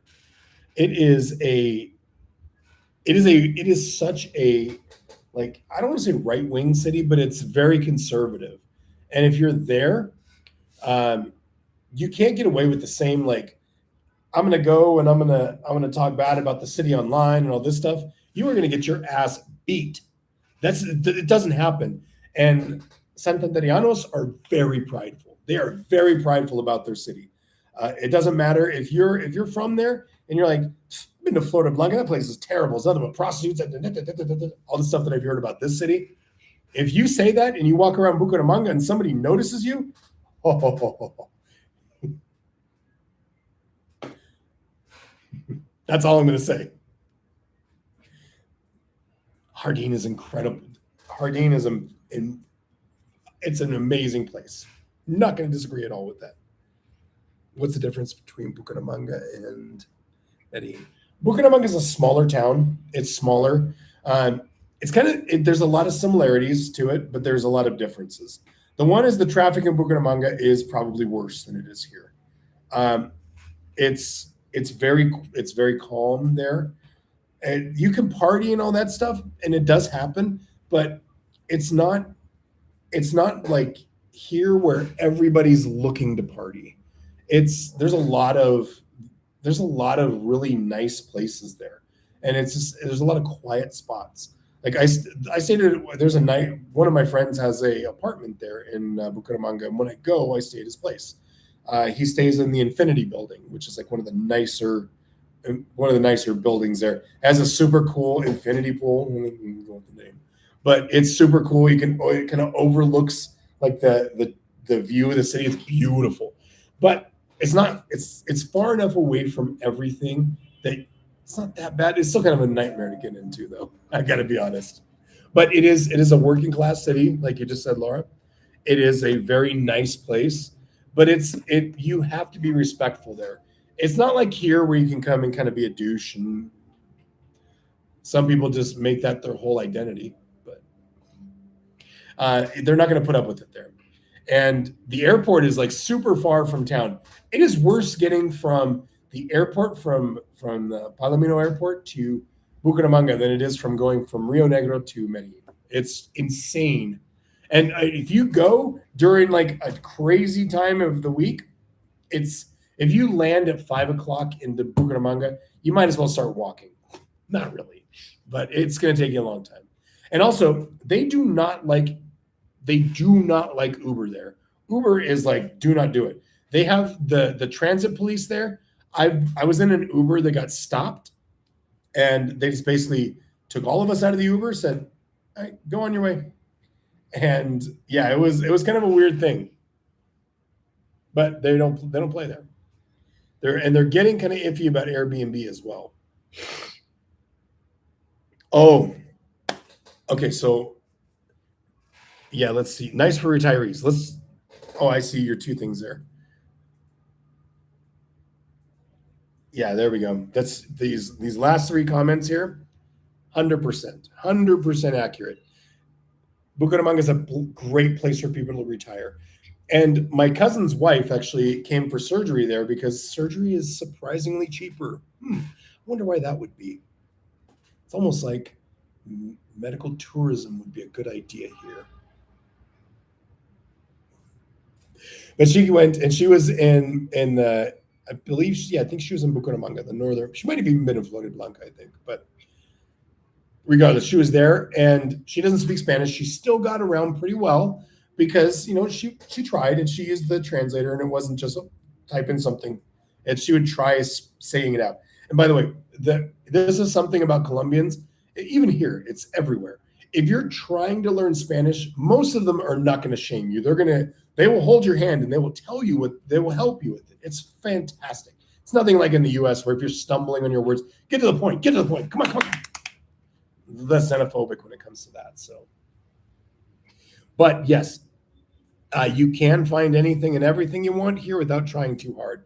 I think I get what you're saying. And yes, by the way, you can get pretty much anything easily here and delivered to your home here. There in Bucaramanga, yeah, not going to happen. It's not the same because it's a lot stricter with the laws there. So here, I've seen 4 people on a moto, like a little scooter, like a little Vespa, and there you can't do that because it's not allowed. It's not, for whatever reason. I don't know why they don't allow 5 people on a freaking scooter, but there, if you do that, you're going to get a ticket. There are police everywhere. And if you're walking around riding dirty for some person to get deliveries, they're not going to let that happen. They're going to see that, and it's going to be a fine and a ticket. So nobody wants that. You better know Spanish because you ain't getting nobody in English there. Nobody speaks English. Not nobody, but the amount of people that speak English in Bucaramanga is probably 10% of the number that speak English here. Maybe less. It's crazy. I don't even know what's being charges for pests in Colombia. Ooh, okay. So I'm actually going to do a video about it this week. And I think that I finally got an affiliate account with them, so I'm going to start putting up affiliate stuff. But Dollar App, or now it's called ARQ. Is it ARQ now? Let me double check that. ARQ. It used to be Dollar App, but that is the best way to do. That's the best thing to do when you're coming here because they give you a credit card, and then when you're done, you can turn it off and on as you choose, and it's accepted everywhere like a credit card. And the reason that is an important thing is because exactly that. The reason I even looked for it was I bought something with my stupidly late night decisions. I bought something off of Mercado Libre, and I used my Bank of America account to do it. Now, literally the day it went through, no problem, great. But the next day I had 12 different charges on my Bank of America account. And I don't remember what happened. There was a communication error, and I didn't get any information from B of A that was an issue. And they closed my account because they're like, dude, what is this? What is going on here? I've had that account since 2006. So I've had that account a long time. So that made me go and get Dollar app. And now it's all I use. Now it's everything that I do. I transfer all of the money that I make. I have it's an you can get it do an ACH in the US. So like um, my employer, I have them send that directly to there. So that way I can send money to my B of A account. I can send money to that. It's not a problem. But and I can also send money to my Bank Colombia account. So I pay my mortgage directly on from my Bank Colombia account, which goes from my AirQ account. It's fantastic. Don't use American cards here. Do not use your American cards here. Just you can. I'll do the whole commercial another day, maybe this week. But I'll do a whole thing about it, why it's a good idea. But even if you don't get Dollar App ARQ, get something. Get something to protect yourself because I'm gonna be honest, there are scams everywhere. The amount of scams that have come to Colombia in the last 5 years is phenomenal. It's insane how many scams there have been. And there are a lot of new scams coming, but the credit card stuff it's out of control. I'm going to say this also. Another thing to help you guys: if you come here and you have to use your U.S. cards, use it on your phone. Do it with Apple Pay or with Google Pay. Do not ever tap your card here, because you've heard of card sniffers. They have those here, so stay away from that stuff. It is more convenient, but at the end of the day, I have on my Apple Pay, I do have my Dollar App ARQ card. So it's something that I recommend people to use. And it's the other part of it too is you do get the rate of the USDT, yeah, USDT or USDC. So you don't really have, the bank isn't charging you it's not charging you transaction. It's not charging you like the fee, or it's not manipulating. It's not manipulating the exchange, which all banks here do.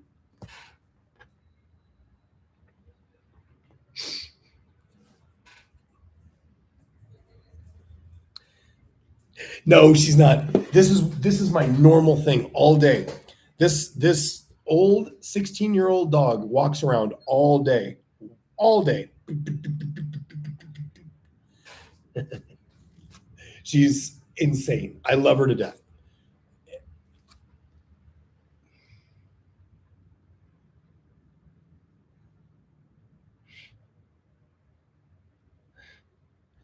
Yeah, use cash as much as you can here. And for the love of God, do not use the cash exchanges here. Go to your bank and get Colombian pesos. That's going to be the smartest way to do that.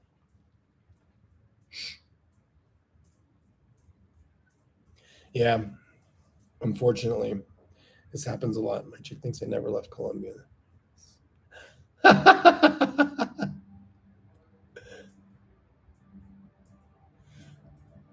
Oof, good Lord. Good Lord. And if I'm going to say this, if you've ever dated a Latina, if there are two things in this world, they could be detectives. They could take the detective test and pass anywhere in the world. That's one. And then two, they're also the most toxic creatures on the planet. I love them to death because I have mental problems. I'm crazy. But when you combine those two things, if you're getting charged at Provenza and they're like, "Are you still here? What are you doing? Who are you with? Was she fun? Was she prettier than me?"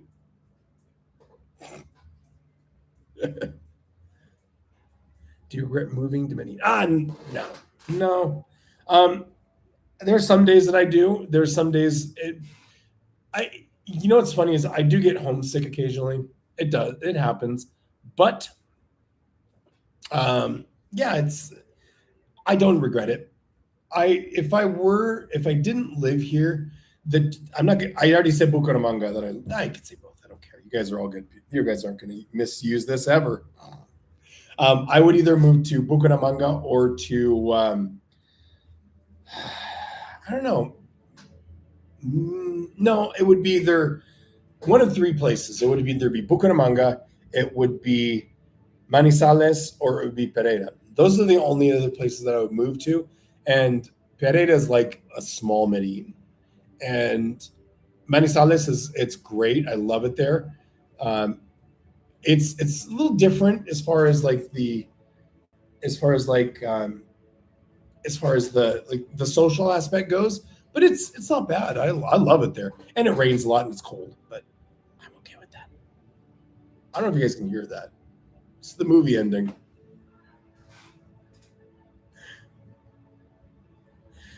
Oh, did I rent or buy my apartment? I actually bought it. I bought this apartment, and I took out a mortgage on it because when I moved here, like I said at the beginning of the live, you have to when you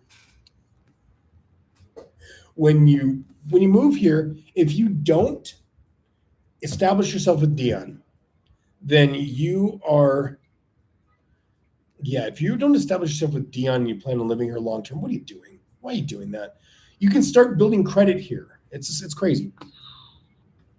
Um, yeah, but I did that when I first moved here, and after 8 years of establishing credit here, I could apply for a mortgage. Now, would I do that again?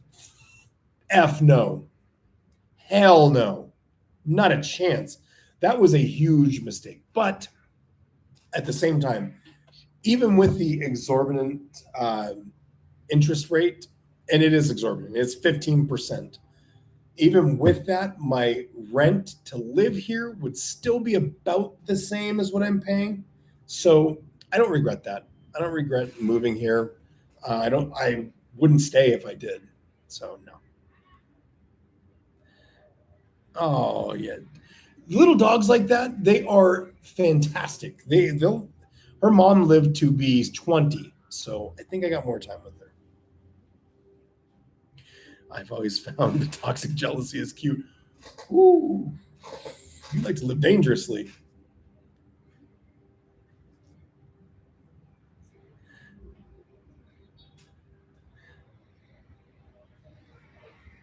Not expensive. Yeah, I wouldn't go to. I stay away from the expensive restaurants here. From Dogger,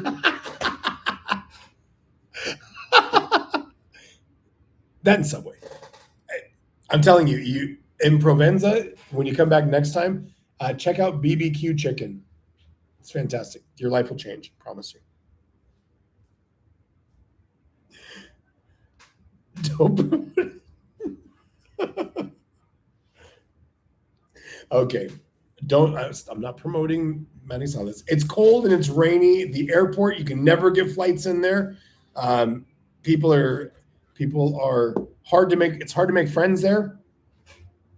Armenia is beautiful, though. I gotta say, and it's a funny thing that one of the things that somebody just said is where would I where would I suggest for a retiree, Daryl, or is Darrell or Daryl? I'm not sure. I'm sorry. Um, it depends on what you're like, what you're looking for. The ones that for me it would be either going to be Manizales, um, sorry, Armenia. Armenia is gorgeous because it's going to be a little less expensive than the other cities, and it's a cooler climate. Or Bucaramanga. Those are the cities I would recommend for a retiree. There's not really a huge party scene in either one of them. It's not like you're going to get a lot of the danger stuff. And unfortunately, I hate to say this, the dangers that are here that you would have faced as a retiree is because of the party scene. You're going to get a lot of the people who are like here, for example, everybody thinks Provenza is beautiful. Provenza is dangerous as hell, especially if you're this skin color or if you're obviously not from here. You are a target. Now, if you go to El Centro, everyone thinks that that's super dangerous, and yes, it can be. But at the same time, I've never had issues in El Centro. But also, I know how to conduct myself in El Centro. I'm not walking around with my phone out. I can speak Spanish. I walk slower. You have to kind of put your defenses up a little bit. But I know how to conduct myself there. But I've never had a problem. So, with small cities baddies now. Good luck. Anything that's smaller than 10,000 people, and those are going to be tough. No, there's not. I don't want to say there's no more digital nomad visas. 80% are being denied right now. It's a money grab, and it's a stick at us, at the U.S. right now. Can you write off more? Yes, you can write off mortgage interest, and it's a beautiful thing for me right now because pretty much 80%, 90% of my mortgage is interest right now. So yes, you can definitely do that. 1,000,000%. Interest rates are horrible though. They're terrible, horrific. Why don't use the cash exchanges? The cash exchanges, they're going to manipulate the prices of what the exchange rate is. Most of them will change it 10 to 20%. So I've like right now the dollar's at just under 3,700, I think. Let me look. Let me take a peek here. I'm gonna do a quick lookup here. $3,665 pesos to a dollar. So what they would do is right now they're probably 3,300 they're paying out. So they manipulate the prices to do that. Also, I hate saying this, but a lot of those, there are people that are watching you when you go there because you pull out $1,000, now you're walking around with 3,663,000 pesos. They're not. And if you've ever walked around with that, you feel like a baller. And that's $1,000. $1,000 is $100 bills. $1,000 in pesos, you look like a baller. You're walking around with like a player's knot. So yes, BBQ Chicken is the new Korean place that I've done a couple of things on. I met the owners, fantastic human beings, the best. My favorite restaurants. Let me see the name of one of them because I just went, and it is probably my favorite new restaurant. It is fine dining. It's ish. We'll say it's fine dining ish. Let me check here.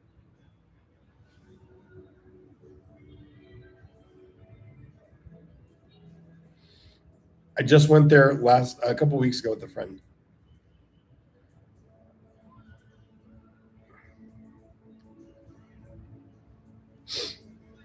Let me find it really quick here.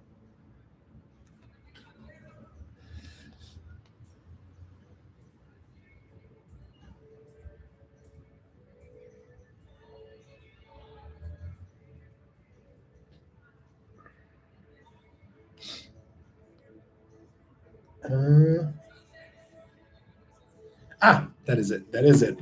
It's in Manila. It's called Boca Bajo. BOCABAJO. Boca Bajo.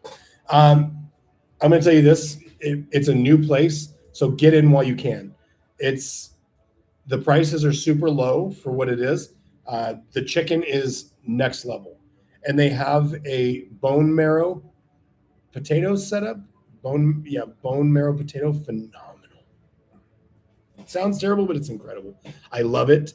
I like La Pampa. It's really good. It's kind of overpriced, but it's good. It's one of the better steaks you'll get here. Speaking of steaks, how far can I go without saying Philly steaks? Vesuvio is really nice. I like the pizza there. I do love this new place. I love pizza. It's phenomenal, fantastic. So I like that. And then over here, there's a place right by my place, right by where I live here in Mercado del Rio called Tavoli. Fantastic. It's really good stuff.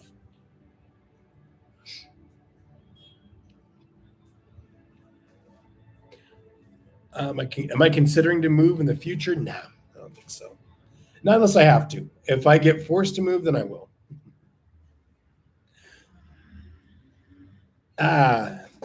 Muchísimas gracias. ¿Cómo está Puerto Rico? ¿Está bien o qué? Considering a move in the future? No, not really. Korean American. It's cool to see all the Korean stuff being appreciated. Yes, fantastic. And it's one of those things. What's really funny is because people love Korean culture here so much. It is like it's a huge thing, super super huge and incredible. So and going there, it's one of the closest. It's probably there and Daebak are the closest we have to Korean food. So and I love Korean food. So. Cardiff. Oh, okay. Cardiff it's good. I liked. I didn't have a great experience from there. I didn't have a great experience. So yeah, sorry, man. Vesuvio's good and La Pampa, Paria. Yeah, La Pampa's really good. It's pretty good stuff. Best parts of the city.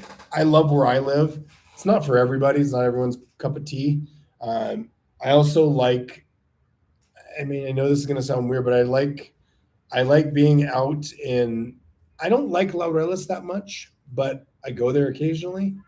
Um, there's another area of town. It's really nice called La Mota.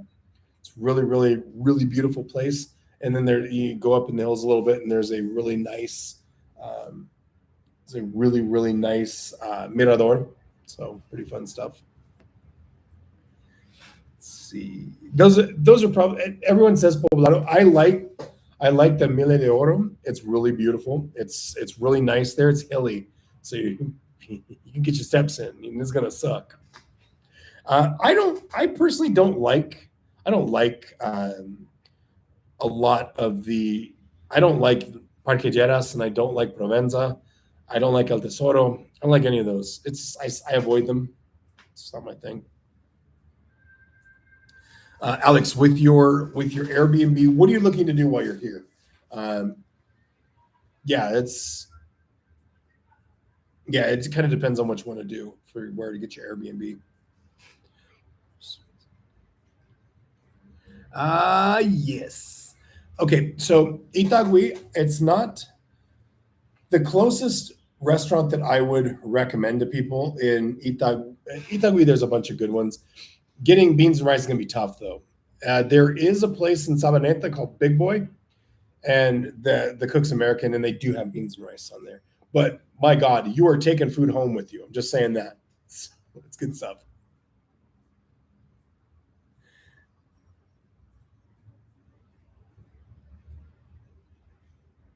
Oh, cool. Actually, I've been talking to Remitly about getting a affiliate link with them. So yeah, it's something I think will be helpful. And I just applied for it, so we'll see what they say. So far it looks good. They asked for all my KYC stuff, so that'd be a good thing. LA Dodgers fan since Daryl Strawberry. Oh, it's okay. We can still be friends. I've been an LA Dodgers hater since 1979. So sorry. A funny story with I'm gonna do a sports channel where I talk about all the sports stuff, and one of the things I'm going to talk about there is I worked for the Giants in 1999, and I worked in two different places because in MLB you don't just have one job because those people are cheap. I worked in the ticket office, but I also worked in the visiting clubhouse when there were game days. So I did both. And when I was there, the Dodgers players, one of the worst people I've ever met in my entire life, in or out of baseball, the biggest scumbag I've ever met in my life, played for the Dodgers at that time. And it wasn't just because he played for the Dodgers. He was just a scumbag. And if I saw him now, I'd kick him in the nuts. That's how much I hate the guy. But on the other side of that, when I was working in the ticket office, a Dodger legend came in. And so, no, he's okay, deal with it. I was told we had little radios or walkie talkies. This is 99. We didn't have like the earpieces, so got a no little like a beep said, "Hey, can you help somebody to their suite?" Yeah, of course. So when you get a suite, Candlestick, they used to have an old tunnel system that went all the way around to the suites, so you don't have to walk with everybody else, which worked for him because it was Dodger legend Tommy Lasorda, and so I'm walking around with Tommy Lasorda, and I can break balls. I think I'm a pretty good ball breaker. I have never in my life seen anybody as quick-witted as that man. And at the end of it, I I'm not going to tell the whole story. I'll save that for the other channel. But one of the funniest but nicest and most gracious human beings I've ever met. So on the field, if Tommy Lasorda's on, if Tommy Lasorda were when if I get to whichever place I'm going after I die and Tommy Lasorda's there, I'm going to boo him, but then I'm going to give him a hug because he's a great guy.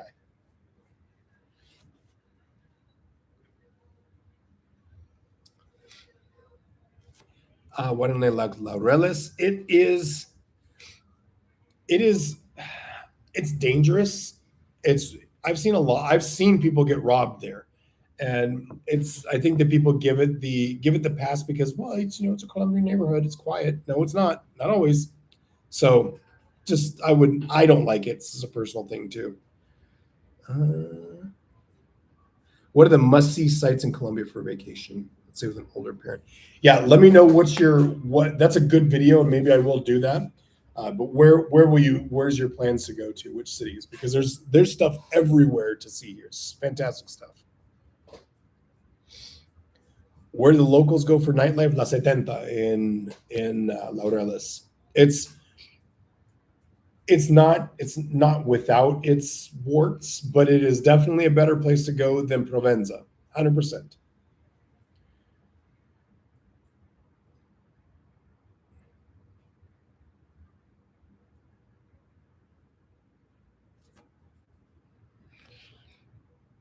Yeah,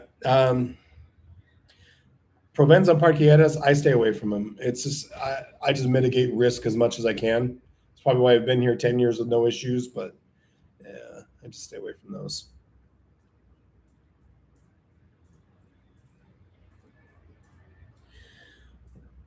Um,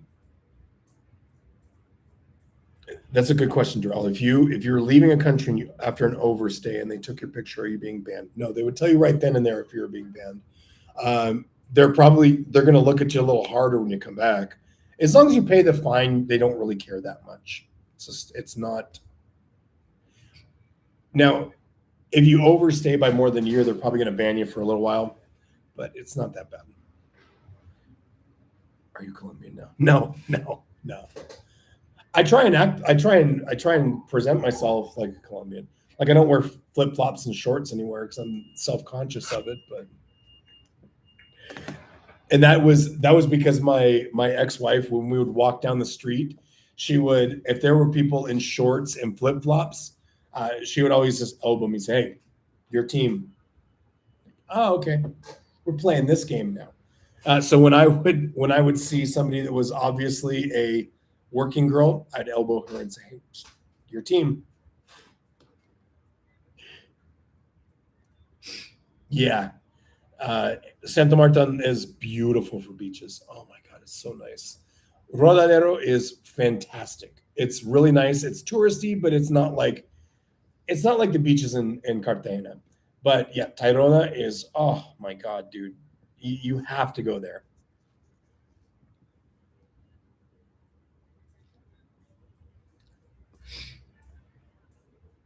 Ah, I could tell you so many stories about Candlestick, man. It was I think that one of the things that I've been kind of flirting with is with the sports channel I'm going to start is I want to do a retrospective about Candlestick because and I already have the title planned out. It was a dump, but it was our dump, and it was so weird going. The first time I went there was like the first time I like got to go on the field was the day after.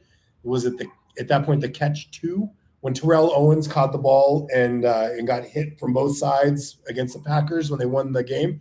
That was that I started work that Monday after that. So they still had the field, the Niners field set up and everything. And when I walked out there, they first of all they cut out the grass where he landed. It was pretty awesome. So, but the first time I like walked out, I went out of the dugout and I like stood on there and I looked around like, oh my god, I saw my first game out there, ironically against the Phillies, and yeah, now I write for Philadelphia and I cover the Phillies.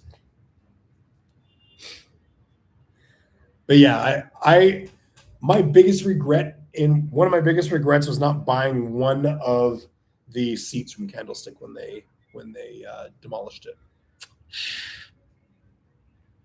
That's what I'm talking about. That game was incredible. Waiting for 7 days. People ever think they're shit.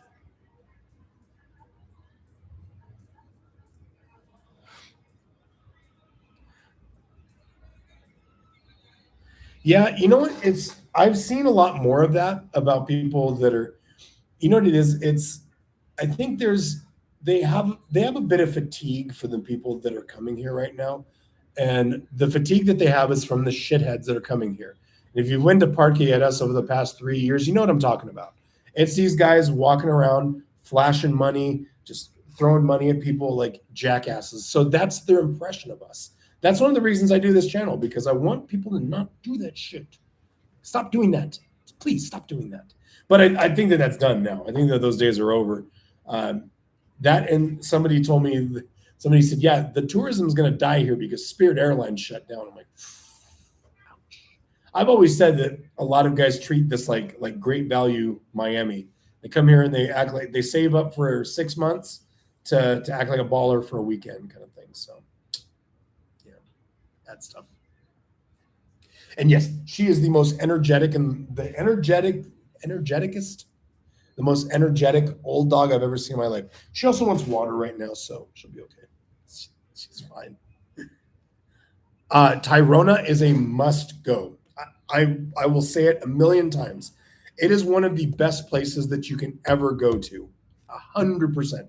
It's one of the more beautiful places that I've been in South America, hands down.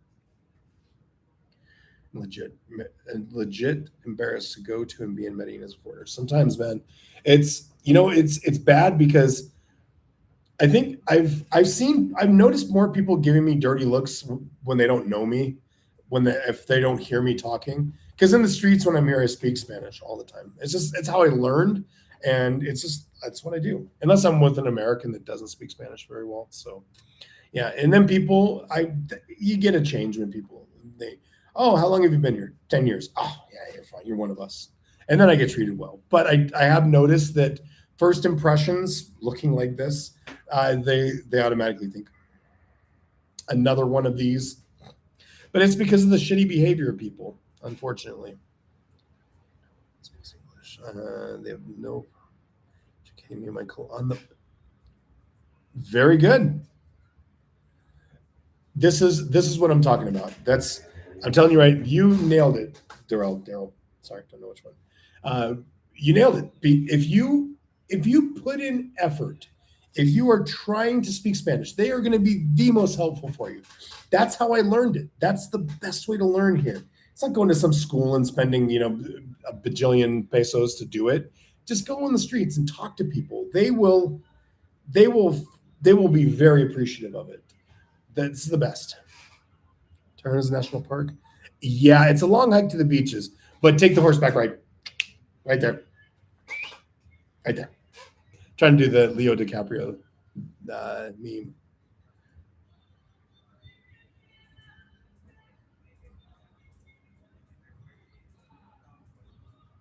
There you go. If you speak Spanish here, the vibe completely changes in how people look at you. She's completely okay. Everything's completely fine with that. And she is fine. She's okay. She has water in the bedroom too, but she likes this one. She's old. She's not going to raise. But if you speak Spanish, it changes everything. Yeah. Definitely, if you're going to do the camping, take my advice and invest in a good air mattress, because it does get cold out there. Just my advice on that one. You learn how to read the menus. Most places don't have an English and Spanish menu now, so.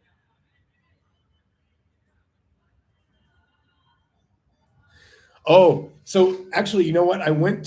There's a little Éxito by my house, and they were sold out of aguardiente. All the aguardiente was gone, the whole section. And like beers, none. There's none to be found. Everyone's getting their liquor to party for the weekend. They're smart. They used to not do that. They used to be like, oh, yeah, there's no booze. Just trying to get smart. I'm supposed to go to Price Mart tomorrow. Price Mart's like Costco. So I think that when I go there, it's going to be completely devoid of booze. That's my guess. They're getting hella drunk tonight, though. I don't know if you can hear the ones going on back there. Actually, it is coming from that house right there.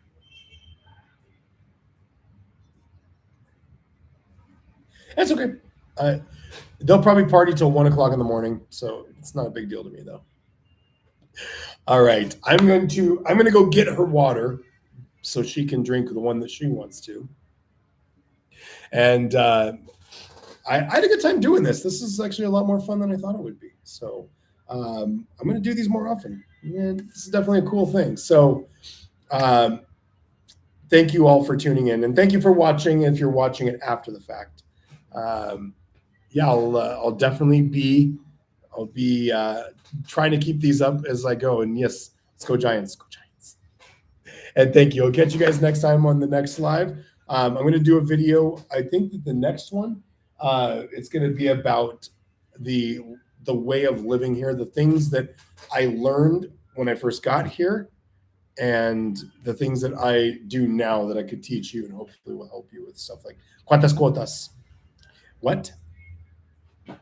So that'll be helpful. Yes, let's go. Let's go Giants. 3-1. I'm watching it right here, Marcy, like literally right above me, which somebody else is supposed to be doing. I saw your video that come through, so I'm going to. All right, guys. Thank you, guys, and I'll see you on the next one. I might do these once a month, so I'll promote it way in advance, and it won't be any issue like yesterday, hopefully, with Movie Star having an internet outage. Yes, let's go Spurs. FSGA. Sorry, just saying. You know what? I would try and do an SGA impression, but I'm sitting in a chair and I can't flop on my ass. All right, guys. For the info, for my email, I'll put it right here.